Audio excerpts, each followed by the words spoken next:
গধূলি দিনটো শুয়ে আছিল তেওঁৰ পৰিবাৰ আহিছিল গুৱাহাটীত 3 দিন তেখেতৰ পৰিবাৰ গুৱাহাটীত আছিল সেই 3 দিন তেওঁ একো কাম কৰা নাছিল ঘৰতে সোমাই আছিল আমাৰটো কোন কেতিয়া আহে চাব সময় নাই তেওঁৰ গুৱাহাটীত তেওঁৰ পত্নী 3 দিনৰ কাৰণে গুৱাহাটীত আহিছিল আৰু 3 দিন তেওঁ ঘৰৰ পৰা বাহিৰে ওলোৱা নাছিল অকল তেওঁ ঘৰতে থাকিল সেই কাৰণে লাচিত বৰফুকনৰো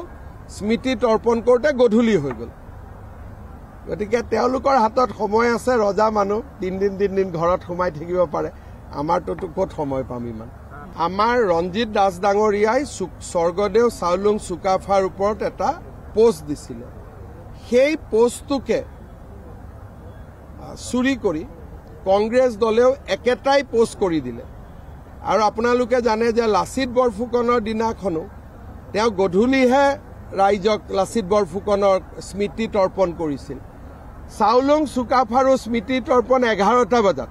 তাকো বিজেপি ৰঞ্জিত দাসৰ পৰা কন্টেন্টটো চুৰ কৰি আৰু এইবিলাক ৰেকৰ্ডৰ কথা পিছত ড্ৰপ কৰি দিলে আসাম টক্স আপোচবিহীন অসম কণ্ঠ